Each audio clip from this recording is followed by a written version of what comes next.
some people's coping mechanism is just to complain about everything that they don't like around them. So, I understand that.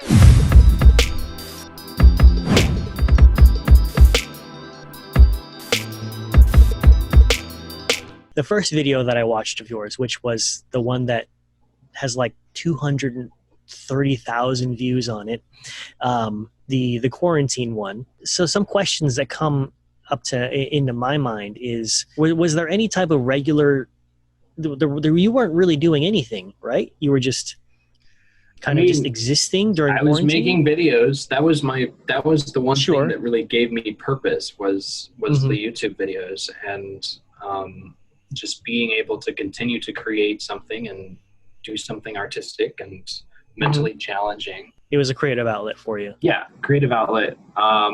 So yeah, that's what I did. Cass did a lot of painting.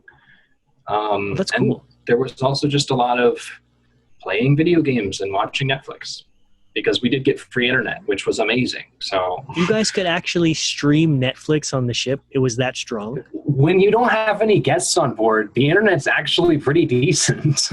Interesting. That's the thing, is the guests are the ones always using the internet and slowing you down. So when there's nobody on board, you can get decent streaming quality. I mean, it's not like 4K, but it's watchable, Yeah. Well, because I just imagined that all the other crew would be on at the same time, but I guess I didn't even really think about the fact that, well, that's a whole other 2,000 people that aren't on the ship. Definitely. The max capacity of Quantum is 6,000 total people, including crew. So it's a big ship. And wow. So what is that, 2,000 crew and 4,000 guests? Ish? Roughly-ish. Yeah. It was definitely not a terrible experience. And I've got my Nintendo Switch. Best gaming console for cruise ship life in general is the Switch. Okay. It's super portable. It's amazing. It's fantastic. It's got good games. Kept us entertained constantly. Mario Kart. Not sponsored by Switch, by the way. But in terms of your regular lighting duties, there's nothing for you to do on the ship because there's nothing happening, right? Or beyond that, because I wasn't on contract, I wasn't even allowed to touch my equipment because of the liability reasons. If I was to accidentally break something and I'm not being paid,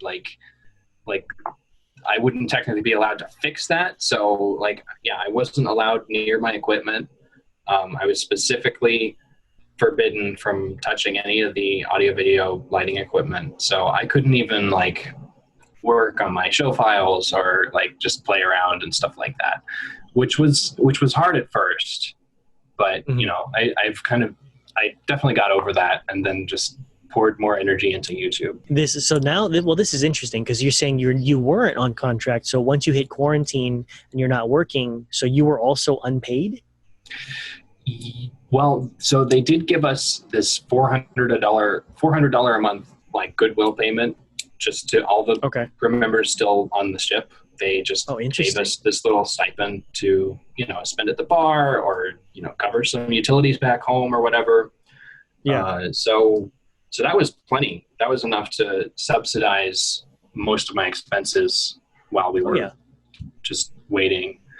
$400 a month to every single crew member still on the ships. The company didn't really have a good reason to do that, and yet they did it anyway. So I really appreciate them for doing that.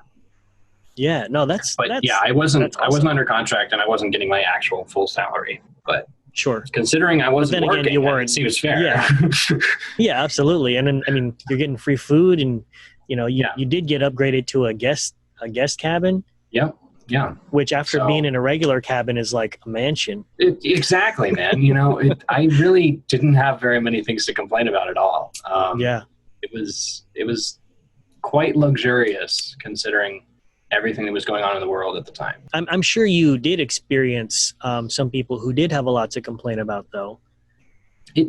Everybody handles things differently, and especially towards the beginning of this year when everything was happening. People just have different coping mechanisms, and some people's coping mechanism is just to complain about everything that they don't like around them. So, I understand that, but yeah, there are always going to be people that are unhappy with their circumstances, but Sure. I just try to live with what I got, you know? Yeah. From my perspective, nobody really has control over the circumstances that we're in right now. So might as well just accept them. Right. Absolutely. No, Yeah. I really admire your outlook on, life in general. One of the videos that I was watching, I can't remember which one of them, but like you were basically, you were talking about the face masks and Yeah. why they're making you wear the face masks, even though, nobody on the ship's got COVID, and Right. you're all It's true. maintaining the distance and Yeah.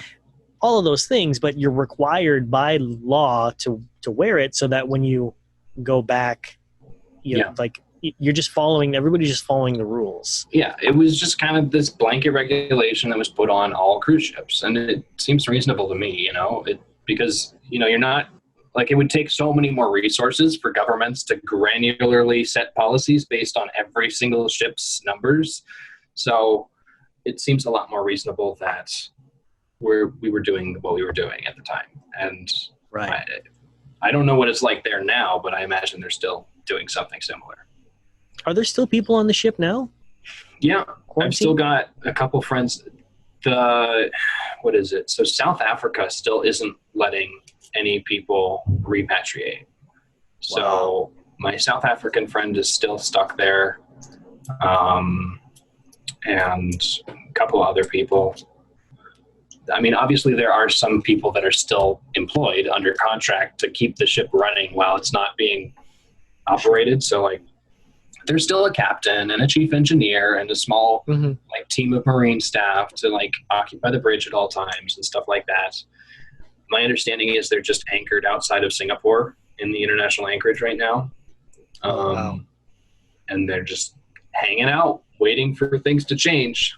I guess that makes a lot more sense too, because, I guess in my head, I kept thinking that the ships were just sailing around, but that doesn't make any sense. You're just wasting fuel. Yeah, I mean, we were definitely sailing around for a time to like get people home, since we're in Southeast Asia and a lot of the crew members are from Southeast Asia. Like, we just went to the Philippines and unloaded all the Filipinos, went to Indonesia and unloaded all the Indonesians, went to China, unloaded all the Chinese crew members.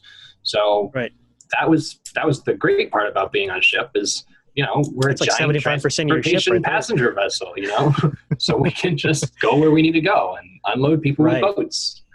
So, it's almost like we were designed to accomplish something like that.